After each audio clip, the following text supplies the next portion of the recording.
Rashee Rice returns for the Chiefs, and they look unstoppable. However, along the way in that game, if you didn't watch it, Mahomes nearly threw the ball to the Raiders like 3 times. There was one drive where he did it like three times on one drive. Yes, they even had a big third down conversion that went off a Raiders' hand into Juju's hand. Yeah. So it wasn't exactly like they were the perfect offense. They did score almost every time. Rashee Rice was available. They ran all these screens. They were layering screen. I mean, it was a beautiful game plan. He hit Tyquan Thornton down the field. I think Thornton lost the ball in the sun because he's kind of open to hit him in the shoulder pad. So they took their shots. They moved down the field. They ran with Pacheco. Like that's. I find myself wondering if when the Bills play the Chiefs in 2 weeks, we see a revisitation of the 2020 COVID Tuesday night game where the Bills beg them to run the ball. Mm-hmm. Because that's the only way they feel like they can keep that offense down. I like to point out that in that game, Mahomes was like 21 of 25 or 250. Like they begged the Chiefs to run because they didn't want him to throw, and he still threw perfectly against them. A lot has happened since that game. And Carolina this week, and then that Chiefs game is going to be a week. I don't know how they're going to stop them. I don't know how they're going to stop them. It would be Sean McDermott's greatest hour. Yes. If he can figure out a way. Yes, because to keep them even at what would be great for McDermott? If McDermott could keep them at like 24 points. I want to be careful about this is my new thing. I want to be careful about point total because they can name their score. It's not only can they name their score, like they beat the Lions by 10 points, and in that game they scored 30. And it's just because up and down the field, sometimes high-level offense, and the Bills play like this sometimes. High-level offense is so efficient that the clock is ticking when you're throwing your 5-yard passes and you're moving the ball. So, I want to be careful on a point number. How about force 4 or 5 stops? I'll be amazed if they get 4 stops. 4 stops against the Chiefs. 5 stops would feel like a miracle. And I'm like clapping for Sean McDermott the next morning. Especially with who he's probably got at his disposal, because I'm not guessing Hairston is on the field yet. And it would be a lot about speed for me. Like, it's not just that, you're missing guys. It's you got a slow defense, and you're about to play a fast offense. It's what the Chiefs can do to the Bills in a potential matchup nightmare is Rashee Rice on one side of the formation. Which corner goes with him? Who goes? Well, he played a lot in the slot yesterday, okay, so it's probably Taron Johnson. Taron Johnson on him? Okay. Yeah. Maybe Benford. The Bills had Benford traveling a little bit with Drake London last week into the slot, right? A little bit, yeah. So, okay. Am I going to get Rice on Taron Johnson all day? Probably. Okay. And then which side of the field is Tre'Davious White on? I don't know. Do you want to shadow Worthy with Benford? And then White, just Thornton, cross your fingers that White against Thornton. Throw Hollywood Brown in the mix. Like, it's just going to be... Right, Thornton's would be the worst of the receivers on the field, but his skill set would match up the worst with Trey White. And Taylor Rapp. Well, again, Worthy's that skill set too. It's like... I think Trey White is maybe my biggest problem for that game is he looks so unathletic right now at that position, and whoever he's covering, I'd be terrified of that matchup, which is why, give me Hairston practicing this week. It'd be a lot to throw him right out there in his first game against Kansas City, but I'd do it. The good news is the Chiefs will come in next week on a short week because they play Monday Night Football against the Commanders. That's good. Which, by the way, the Commanders' defense is a mess. And they just lost Jaden Daniels. Yes. So, the Chiefs could come in off of another 30 to 40-point game. Anyway, 803-0550. It's fine. It's fine. The Bills are in a lull. These ups and downs happen. They'll probably... The question is, how good can they be? Really, that's really what it is. Are they a good team? Yes. How good can they be? To be determined. We haven't seen them at their best, I don't think. Tom in Buffalo is up. Hey, Tom, good morning. Hey, good morning, guys. Morning. So I remember back in April, you guys had Bean on the show. He seemed to be feeling his oats a bit after the draft, had some choice words for everyone who thought we needed a receiver. So my question to Bean is, where's our defensive draft class? Because with a couple injuries, we got a bottom of the barrel defense. James Cook is our only spark on offense, and we're not scoring 30 points a game. And I watched the New England game the past 2 weeks.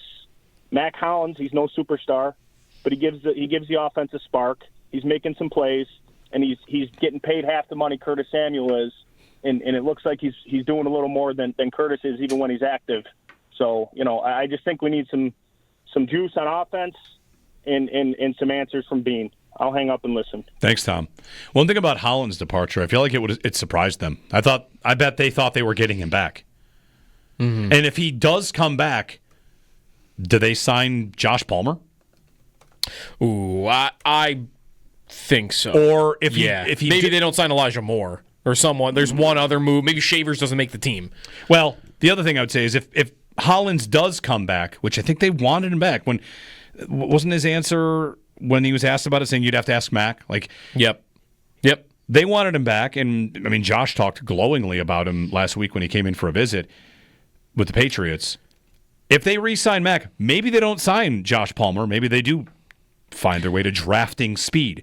Maybe they don't draft the speed because they signed Palmer. I mean, they had 1 million visits of speed receivers. But Hollins is not Palmer in any way. Hollins is doing in New England what he did last year. He's on the field for 60% of the snaps. He has 11 catches. You're asking... he's Shavers. You're asking to evaluate wide receivers through the prism that we all do and then the prism that the Bills do, which is roles. What's the role? But these roles are very specific. And Palmer... But they already tried to replace Hollins last year. With who? Cooper. They watched Hollins be one of their starting receivers for half a year, and they watched Allen try to throw the ball down the field to him all day against Houston, and they lost the football game, one of the least efficient passing days ever, and then they went out and said, we can't do that anymore. Let's go get Amari Cooper. So I'm not saying you're wrong that they didn't want him back. I just think Palmer was so separate from him. Palmer was downfield separation that they were not getting from him, or they were not getting from Coleman. So I think he would be your Shavers right now. And I don't think they would be going any better. He is Shavers. Maybe. He's on the field all the time. He's catching a ball every game, one ball a game. I just think it's important to point out that the offseason that you have is just like any fantasy draft any of you have. Who you got in the 5th round is affected by who you got in the 1st and the 2nd and the 3rd. That's true of every draft. That's true of every offseason. When you signed Michael Hoyt, did you want somebody else and then went to Hoyt? Bosa. Why'd they get Bosa? Because did they chase after Josh Sweat and not get there? So they kind of come back to Bosa. Were they chasing Khalil Mack? I mean, Garrett. Right. Anybody. Making calls on Garrett. The way Beans talked about Garrett, if he ever actually became available, that would have been their offseason. Yeah, your offseason... going after your him. offseason is a living, breathing thing that changes. I mean, I know a lot of NFL GMs and a lot of... This is the draft, too.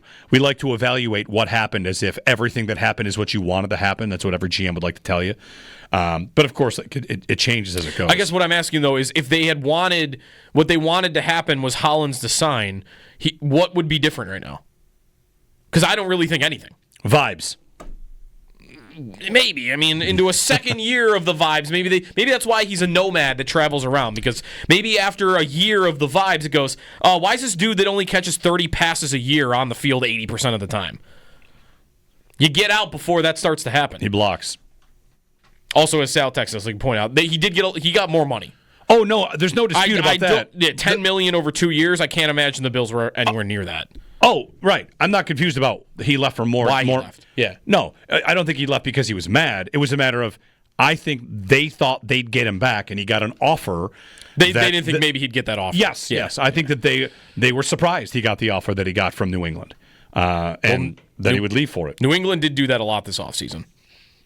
They offered, that we know about, 3 deals to receivers that nobody else was going to match. Godwin. Nobody was giving Mac Hollins $10 million over 2 years. They gave Godwin, wasn't the report they offered Godwin more than $20 million more than what he got to return to Tampa? Yep. And then they gave Diggs a deal that is absolutely working out for them, but at the time, no one thought Diggs was getting that deal off a torn ACL. The context, of course, here is going to be that the next time they make offers like that, they're going to get those signed. Because now they got now that Vrabel and the quarterback. The quarterback has shown the league, you can go there now. Right. They honestly might have had a stink to wash away of what it was like to play for Belichick. Especially at the end. Being in this division and young, unproven quarterback and the Northeast and a million things, and a quarterback that can compete and get you the ball is going to wash that away. It's all the Bills. You can bring in guys that want to play with Josh Allen. Because really, they could not get anybody to say yes to them. No, that's Especially at receiver.